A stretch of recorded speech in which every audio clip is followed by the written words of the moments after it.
Informasi yang pertama, persoalan dunia ternyata tidak sepenuhnya membaik setelah pandemi COVID-19. Ada sederet masalah yang kemudian muncul dan membuat banyak negara alami tekanan berat. Dirjen Anggaran Kementerian Keuangan Isa Rahmatawarta mengungkapkan justru masalah semakin kompleks. Isa menjelaskan pada tahun yang lalu dunia diserang pandemi COVID-19. Semuanya lumpuh, tidak ada aktivitas masyarakat, tidak ada ekonomi yang berputar, semua negara hanya mampu bertahan dengan cara apapun. Kini masalah berganti, bukan pandemi COVID-19 akan tetapi harus tetap menjadi perhatian dari berbagai pihak. Yang pertama adalah ketegangan geopolitik. Masalah geopolitik tersebut membuat harga komoditas melonjak, khususnya pada komoditas energi dan pangan. Di sisi lain, beberapa negara juga membatasi transaksi perdagangan melalui pelarangan ekspor terhadap komoditas tertentu.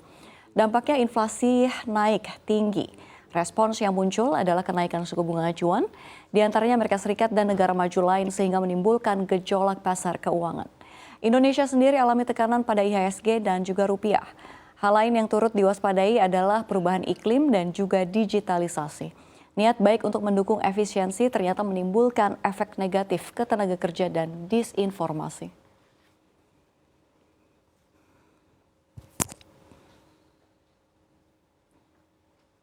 Ya, kita ke informasi selanjutnya. Diramal harga BBM pada Juli 2024 akan naik cukup besar. Menteri-menteri buka suara mengenai nasib harga bahan bakar minyak, khususnya non-subsidi untuk Juli 2024. Sebagaimana diketahui, sebelumnya pemerintah sudah menahan harga BBM non-subsidi sejak 4 bulan lalu. Tak ada perubahan harga di SPBU PT Pertamina Persero. Menko Erlangga mengatakan bahwa akan ada pembahasan tersendiri mengenai harga BBM tersebut. Sementara Menteri ESDM Arifin Tasrif menyebut pihaknya belum berencana melakukan penyesuaian terhadap harga BBM, khususnya BBM non-subsidi seperti Pertamax dan lainnya. Menurut Arifin, untuk melakukan penyesuaian harga, maka pemerintah harus menggelar rapat terlebih dahulu. Sementara rapat yang membahas mengenai penyesuaian harga BBM non-subsidi belum dilakukan.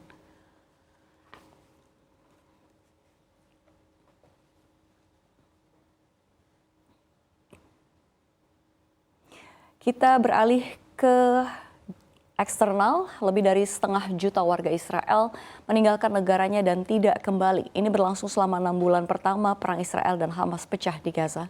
Melansir Times of Israel, setidaknya sejak Oktober 2023, kala perang pecah, ada 550.000 warga yang pergi hingga April 2024. Dikatakan awalnya migrasi itu adalah pelarian sementara warga Israel selama perang atau kemungkinan kesulitan teknis untuk kembali. Tapi kini hal itu menjadi tren permanen alias migrasi tetap.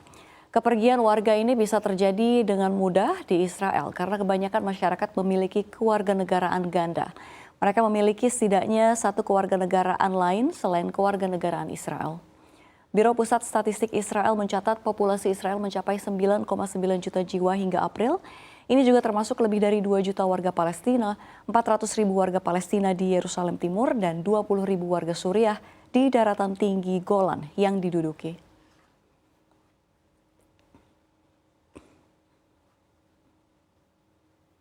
Ya, masih dari eksternal, operator seluler di Amerika Serikat meminta platform digital seperti Google, Facebook, dan juga TikTok membayar biaya membangun BTS.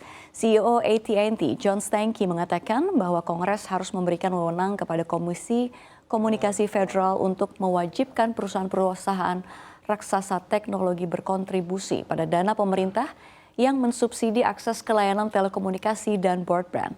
Berdasarkan undang-undang yang berlaku saat ini, biaya dipungut dari pelanggan telepon seluler dan juga telepon rumah untuk mendukung dana layanan universal atau USO yang menghabiskan sekitar 8 miliar dolar per tahun yang hampir seluruhnya dikumpulkan dari biaya tambahan tagihan telepon.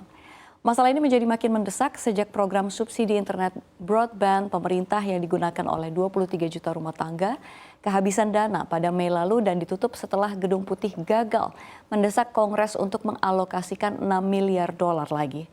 Induk Facebook, Meta, dan Google belum memberikan komentar mengenai permintaan ini, namun di Indonesia pola serupa diterapkan melalui Bakti.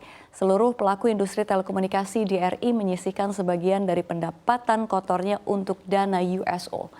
Dana tersebut digunakan untuk membangun infrastruktur internet di wilayah 3T, tertinggal, terdepan, dan terluar.